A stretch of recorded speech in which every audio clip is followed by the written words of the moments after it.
engkau sudah menerima tubuh dan darah Yesus, kita sediakan hati kita untuk mengambil perjamuan yang kudus. Kita semua sudah ada, kita akan klaim, kita akan mengimani tubuh dan darah Yesus. Kita mengimani doa Bapa kami. Karena Tuhan Yesus mengajar kita, maka kita haruslah berdoa. Mari kita sama berdoa di dalam nama Tuhan Yesus. Karena itu berdoalah demikian: Bapa kami yang di surga, dikuduskanlah namamu, datanglah kerajaanmu, jadilah kehendakmu di bumi seperti di surga. Berikanlah kami pada hari ini makanan kami yang secukupnya, dan ampunilah kami akan kesalahan kami, seperti kami juga mengampuni orang yang bersalah kepada kami. Dan janganlah membawa kami ke dalam percobaan, tetapi lepaskanlah kami daripada yang jahat. Karena Engkaulah yang mempunyai kerajaan dan kuasa dan kemuliaan sampai selama-lamanya. Amin. Nah, Tuhan telah mengajar kita untuk kita memperingati malam terakhir di dalam perjamuan makan malam,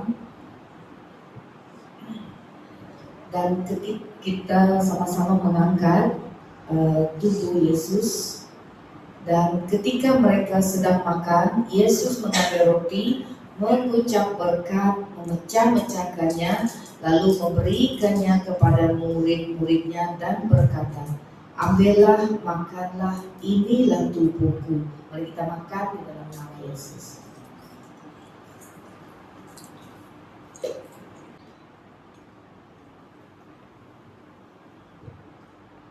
Kita mengangkat cawan.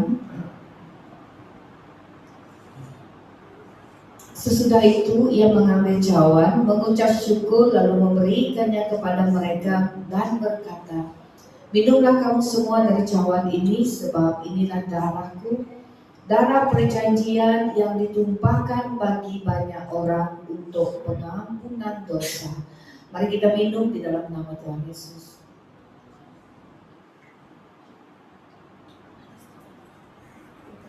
Mari kita sama-sama berdoa. Ya Allah Bapa kami dalam kerajaan surga, Tuhan kami yang kami tinggikan, yang kami muliakan ya Bapa. Hari ini ya Tuhan, kami sentiasa memperingati yang Kau sudah mati demi dosa kami, yang Kau sudah menebus kami dalam setiap pelanggaran hidup kami ya Bapa. Inilah satu kewajiban kami ya Tuhan, untuk mengambil tubuh dan darah Yesus ini sebagai satu lambang. Kami sudah menyatu dengan Kristus dari hari ini sampai selama-lamanya ya Bapa. Dan Tuhan, apabila kami sudah mengambil tubuh dan darah-Mu ini ya Tuhan, kami sudah di dalam Kristus, kami sudah menyatu bersama dengan Bapa ya Tuhan. Dan yang lama sudah berlalu, yang baru sudah datang dalam hidup kami, tidak ada keterikatan lagi.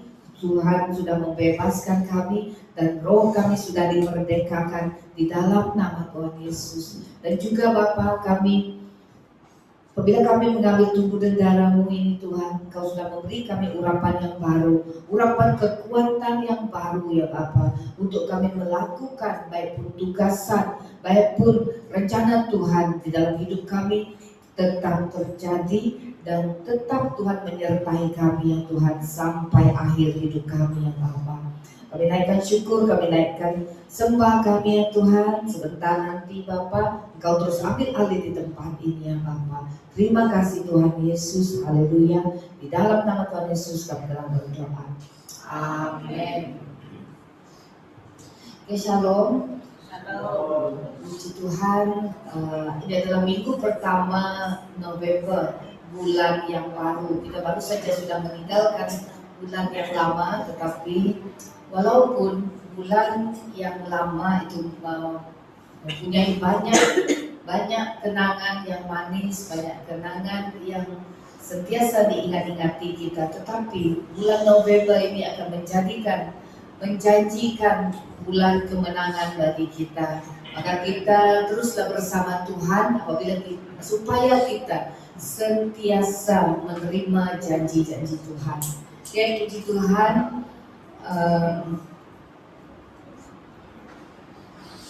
Sebab hari ini adalah hari yang terbaik, maka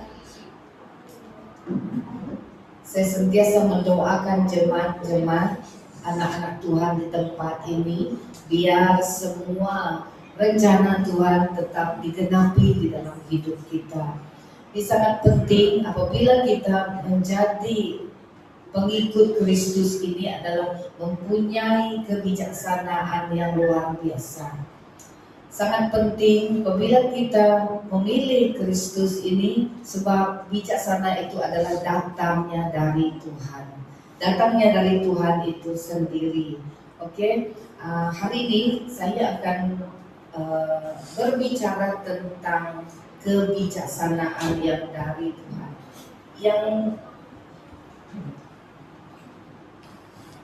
Sebab firman Tuhanlah yang menjadikan orang itu bijak.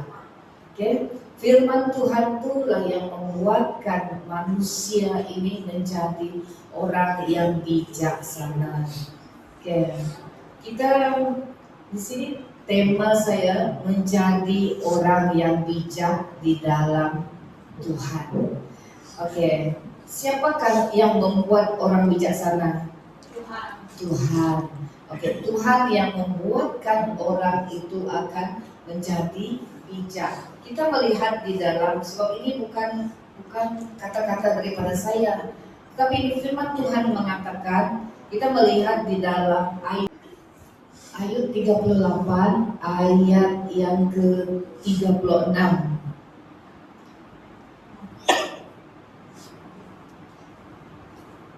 Ini adalah ayat yang mudah dibaca supaya kamu lebih paham. Ada application yang baru, ayat yang mudah dibaca. Oke, kita melihat. Mari kita sama-sama membaca nih. Oke, 1, 2, 3. Siapa menaruh hikmat dalam awan, siapa memberikan. Oke, di dalam ayat yang mudah dibaca di sini ya. Siapa membuat orang bijaksana? Siapa memasukkan hikmat jauh ke dalam mereka? Pasti dia adalah Tuhan. Tuhan yang memberi hikmat kepada manusia. Ini adalah ayat yang Tuhan sudah nyatakan, sebab kita tidak dapat klaim ayat-ayat yang sesuka hati kita membuat ayat sendiri, tetapi ini adalah ayat yang Tuhan berikan. Kita melihat juga di dalam Ayub 32 ayat yang ke-8. Ini ternyata kita melihat ayat yang mudah dibaca. Roh Allah membuat orang bijaksana. Nafas dari Allah yang maha kuasa membuat orang mengerti. Wah, hebat kan? Nafas Tuhan itulah yang membuatkan orang itu lebih bijaksana. Kalau kita tidak ada roh Allah yang betul-betul Allah, bagaimana kita mendapat bijaksana? Kan? Betul kan? Tak ada seorang yang mendapat kebijaksanaan daripada iblis. Iblis hanya datang untuk mencuri, membunuh, dan membinasakan. Itu adalah iblis. Bagaimana iblis dapat memberi kebijaksanaan kepada manusia? Nah, sebab ayat firman Tuhan di dalam Yohanes 10 ayat 10 itu telah mengatakan pencuri, iblis hanya datang untuk mencuri, membunuh, dan membinasakan. Ini kan, pencuri datang hanya untuk mencuri. Ia membunuh dan membinasakan. Aku datang supaya mereka mempunyai hidup dan mempunyainya dalam segala kelimpahan. Nah, bagaimana Kamu boleh mendapat kebijaksanaan dari iblis, dari kuasa yang bukan dari Allah. Hanya Allah, hanya Roh Kudus Tuhan. Tapi saya percaya semua kita tahu Allah itu adalah nama pengagungan Yesus, nama pengagungan Bapa di surga. Tapi Allah itu adalah bukan nama Tuhan kita. Jangan silap. Siapa nama Tuhan kita? Yesus. Tapi bukan Allah. Allah itu adalah nama seperti Yahweh. Nah, tetapi nama yang di atas segala nama itu adalah Yesus. Supaya kita tahu. Jadi di sini Tuhan mengatakan, firman Tuhan mengatakan, siapa yang membuatkan orang bijaksana adalah Roh Allah itu sendiri. Itu daripada Tuhan itu sendiri. Kalau kamu tidak ada Tuhan di dalam hidup kamu, tidak ada Tuhan yang benar, bagaimana kita mendapatkan bijaksana itu? Hanya di dalam nama Tuhan Yesuslah kita mendapatkan kebijaksanaan. Karena Allah itu adalah bijaksana. Kita melihat di dalam Ayub juga 36 ayat 5. Allah sangat berkuasa, tetapi Ia tidak membenci orang. Ia sangat berkuasa, tetapi juga sangat bijaksana. Ya, oke, di dalam ayat bersih lama, ketahuilah Allah itu perkasa, namun tidak memandang hina apapun. Ia perkasa dalam kekuatan akal budi. Akal budi itu adalah bijaksana. Okay? Akal budi itu adalah kuasa dari Allah. Jadi untuk semua anak muda mudi, semua untuk orang tua, orang muda, untuk golongan anak kecil, semua hikmat itu adalah datang dari Allah. Semua bijaksana itu adalah datang dari Allah. Tidak ada orang yang mendapat kebijaksanaan dari kekuatannya sendiri. Nah, tidak ada. Karena Allah itu adalah sangat bijaksana. Allah menciptakan langit dengan bumi hanya berfirman saja. Allah menciptakan manusia hanya mengatakan saja, jadilah manusia. Maka manusia itu dijadikan melalui debu tanah. Dia cuma mengambil debu tanah, lepas itu berfirman mengatakan jadilah semuanya seperti yang dia ingini. Itulah adalah bijaksana. Jadi jangan silap. Bijaksana bukan datang daripada kepandaian manusia. Bukan datang dari kepandaian manusia. Kalau orang yang bodoh, kalau dia tidak belajar tentang firman Tuhan, maka dia akan terus bodoh. Sebab tidak ada hikmat dari manusia itu sendiri. Sebab hikmat itu adalah datang dari Tuhan. Nah, Tuhan kan pernah mengatakan di dalam Ayub tadi kan, di dalam Ayub 36 ayat 5. Okay, sebab Allah itu adalah sangat bijaksana. Dan bijaksana itu datang dari Roh Allah. Nah, bagaimana kalau tidak ada Tuhan? Jadi teruslah bodoh orang itu, sebab mereka tidak memiliki Tuhan yang bijaksana. Maka carilah Tuhan yang betul, karena Tuhan kita adalah Tuhan yang bijaksana. Oke, kita melihat di dalam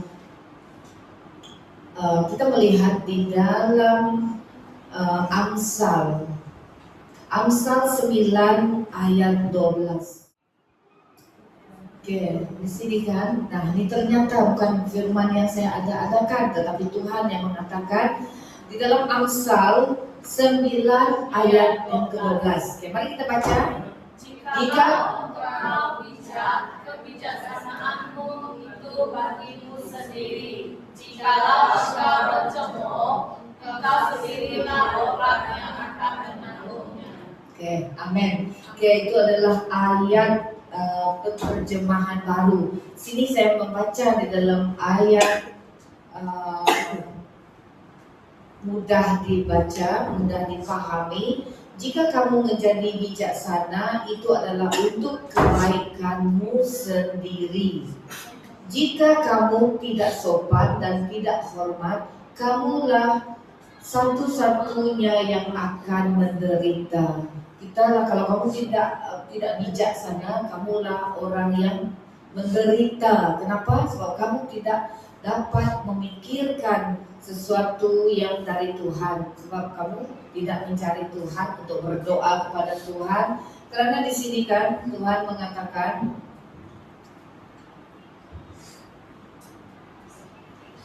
di dalam Amsal 10 ayat 31.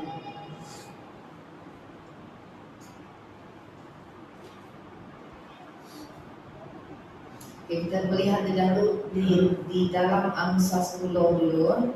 Amsal 10. Kita melihat ayat yang terjemahan baru. Mari 1, 2, 3. Mulut orang benar mengeluarkan hikmat, tetapi lidah bercabang akan dikerat. Di dalam bahasa Iban, jaku orang lurus, mai penuh dalam, tak bila menyebut dan dijahit tegak di tempat. Tetapi di dalam bahasa yang mudah dipahami, orang benar mengucapkan hal-hal yang bijaksana, tetapi lidah orang yang membawa kesulitan akan dipotong. Kenapa? Sebab orang yang tanpa bijaksana daripada Tuhan, dia boleh saja berkata-kata kesat, berkata-kata mengeluarkan sesuatu yang bukan dari Tuhan, mengeluarkan kata-kata yang menyakitkan hati orang, karena ia menimbulkan konflik, menimbulkan masalah, karena dia tidak ada hikmat dari Tuhan. Nah, hanya ada orang yang mempunyai hikmat dari Tuhan akan mengatakan sesuatu yang baik dan juga sesuatu yang tidak. Ya, hikmat dari Tuhan itu membuatkan kemarahan menjadi tenang, ya, menjadi tenang. Kemarahan itu boleh menjadi tenang. Begitu juga kekalahan boleh menjadi menang. Kemiskinan boleh menjadi kaya sebab dia bijak mengurus. Jadi nanti kita akan belajar melalui seorang petani yang bijak. Di sini juga Tuhan mengatakan kalau kita adalah hidup di dalam kebenaran Tuhan, kita menjadi orang yang bijak. Amsal 14, Amsal 11 ayat 14. Saya baru tahu yang ada ayat yang mudah dibaca lebih senang dipahami. Mari kita melihat Amsal yang ke-11 ayat yang 14.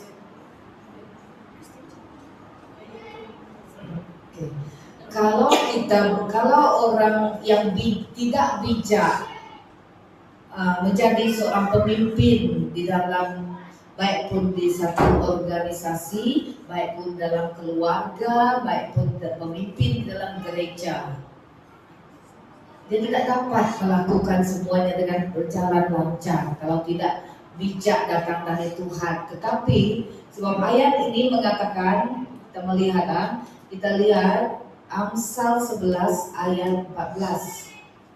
Mari kita baca 1, 2, 3. Jikalau tidak ada pimpinan, jatuhlah bangsa. Tetapi jikalau penasehat banyak, keselamatan ada. Di dalam bahasa Iban, bangsa dekat Allah, nanti ia gadai orang kirim. Nanti bangsa dekat dia ikut. Di dalam ayat yang mudah dipahami, sesuatu bangsa tanpa pimpinan yang bijaksana akan jatuh. Banyak penasehat yang baik membuat bangsa selamat. Nah, penasehat yang baik adalah satu pimpinan yang bijaksana. Suatu bangsa tanpa pemimpin yang bijaksana akan jatuh. Ini maksud dari sini. Suatu negara kalau dipimpin oleh orang yang bodoh, maka mereka akan menjadi bodoh karena pemimpin dia adalah orang yang bodoh. Tetapi kalau pemimpin dia orang yang bijak, maka seluruh bangsa itu akan selamat. Nah, seluruh bangsa itu akan selamat. Nah, kita melihat sebagai contoh orang yang tidak mencari Tuhan, bagaimana keadaan mereka. Mereka tidak mendapatkan keselamatan yang kekal. Itu yang paling yang kita tahu adalah keselamatan yang kekal. Nah, dan apa yang mereka lakukan semuanya sia-sia sahaja. Ya. Jadi kita haruslah menjadi orang yang bijak, menjadi orang yang sebagai pengikut. So, Tuhan kita adalah bijak, maka kita yang menjadi pengikutnya adalah bijak. Untuk kita membuatkan kita sebagai orang bijak, yang pertama adalah Yesus. ya, yang pertama adalah mesti ada Tuhan di dalam hidup kita. Tetapi bukan Tuhan yang sembarangan, tetapi Tuhan yang hidup, ya. Jangan ada Tuhan yang mati, yang tidak tahu bagaimana masa hadapan dia. Bagaimana kamu dapat berharap kepada Tuhan yang tidak tahu kemana arah tujunya pada masa hadapan. Tetapi Tuhan kita Tuhan yang hidup, karena sudah disaksikan yang Tuhan kita adalah hidup, disaksikan oleh malaikat, disaksikan oleh para muridnya yang Tuhan Yesus terangkat ke surga. Ya, ada saksi-saksinya bahwa Tuhan kita adalah Tuhan yang hidup, Tuhan yang berkuasa.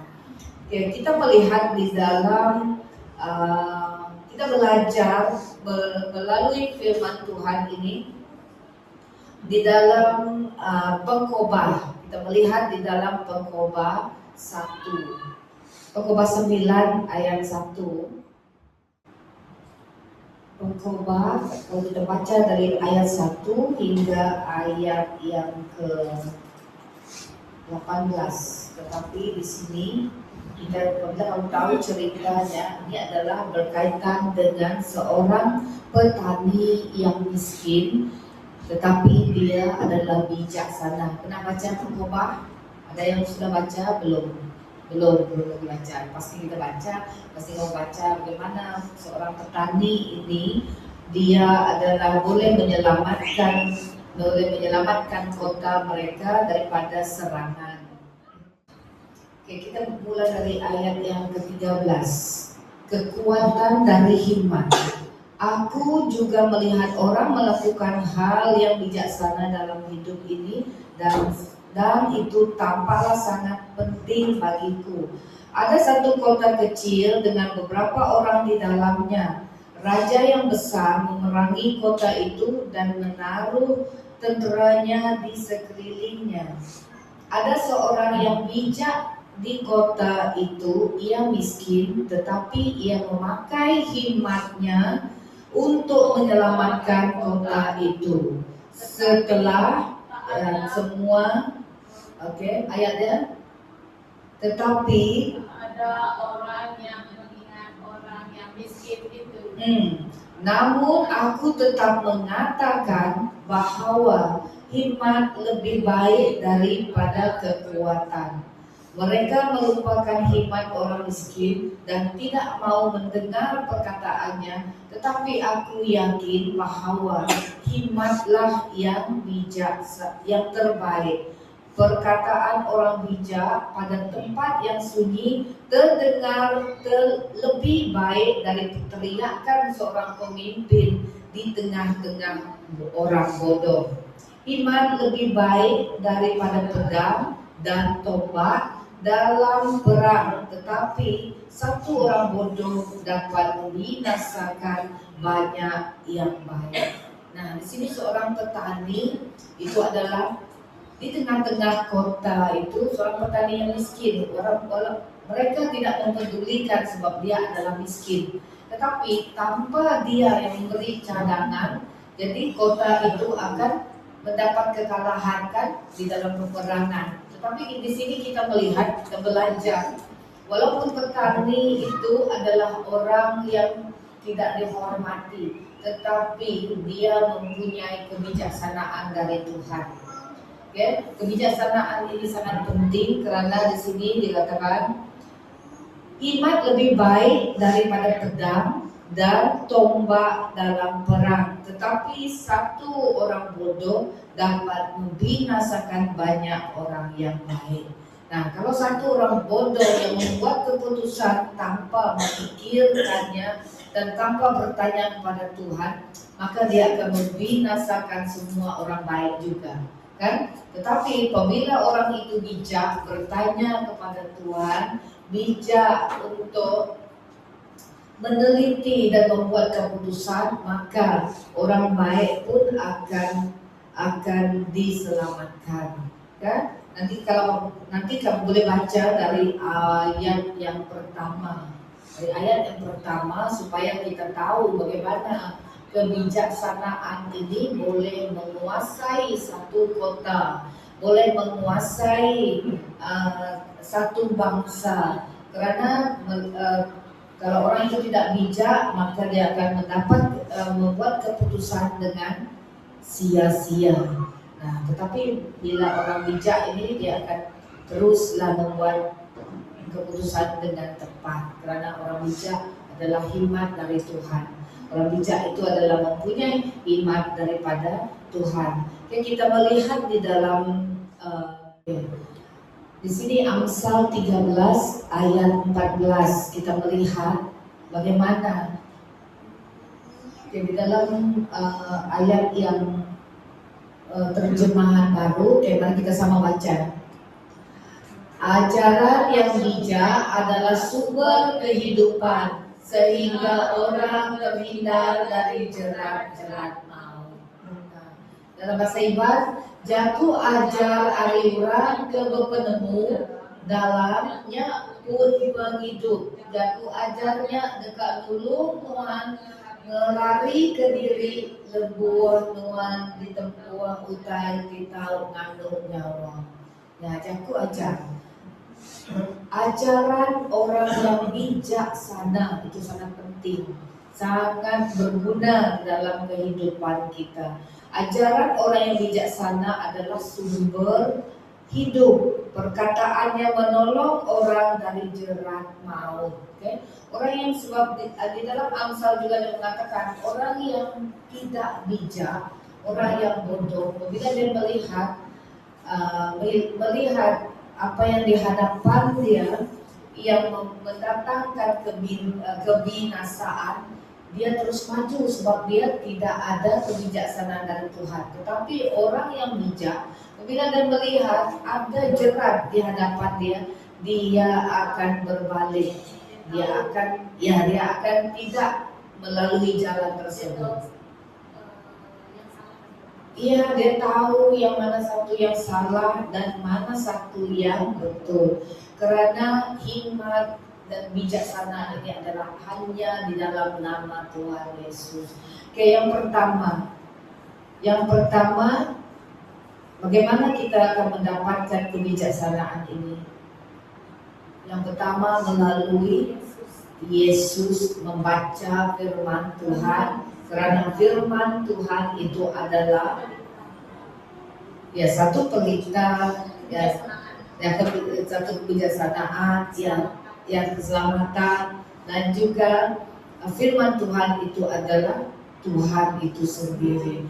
Yesus yang menjelma menjadi manusia. Firman itu adalah Tuhan yang menjadi manusia. Nah, jadi yang pertama adalah kuasailah firman Tuhan. Renungkanlah firman Tuhan itu siang dan malam.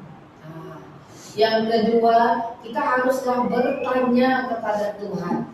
Kamu harus bertanya kepada Tuhan supaya kamu senantiasa bijaksana. Apakah Tuhan, apakah saya dapat melakukan ini, dapat melakukan itu? Apakah saya harus melakukan ini dan melakukan itu? Kalau tidak, kamu akan terjerat di dalam kesusahan hidup. Karena ramai sekarang ini orang selalu mau kaya, selalu kan mau kaya cepat, terjerat dengan skim cepat kaya. terjerat dengan jualan-jualan online, jualan-jualan di dalam media. Jadi saya harap kita semua bijaksana. Sebelum kita membuat keputusan, haruslah bertanya kepada Tuhan supaya kamu tidak menjadi binasa, supaya kamu tidak menanggung kebodohan kamu. Ya, itu adalah satu kebodohan bagi kita apabila kita terjerat. Sebab saat sekarang ini semua orang berebut menjadi kaya. Tetapi Tuhan mengatakan, kalau kamu tidak bekerja dengan usaha kamu sendiri, jangan makan. Nah, tak payah makan. Nah, haruslah kamu bekerja supaya kamu menikmati hasil titik peluh kamu sendiri, bukan menikmati titik peluh melalui kebodohan kita. Tuhan mengajar kita supaya kita sentiasa bijak, sentiasa bertanya kepada Tuhan, supaya kita tidak menjadi orang yang dijerat oleh keinginan daging kita. Jadi kita sekali lagi melihat di dalam Amsal 14 ayat 33. Amsal, di dalam Amsal ini banyak betul tentang pengajaran tentang bijaksana. Ayat 33. Oke, ayat 32 dan ayat yang ke-33. Mari kita sama baca. Orang Fasik fasik dirobohkan karena kejahatannya, tetapi orang benar mendapatkan perlindungan karena ketulusannya. Hikmat tinggal di dalam hati orang yang berpengertian, tetapi tidak dikenal di dalam hati orang lebam. Nah, di sini ayat kita melihat ayat yang mudah dibaca. Orang jahat dikalahkan oleh kejahatannya, tetapi orang baik dilindungi ketulusannya. Ayat yang 33, orang bijak selalu memikirkan hal-hal yang bijaksana, tetapi orang bodoh tidak mengetahui hikmat. Nah, orang bodoh tidak mengetahui hikmat.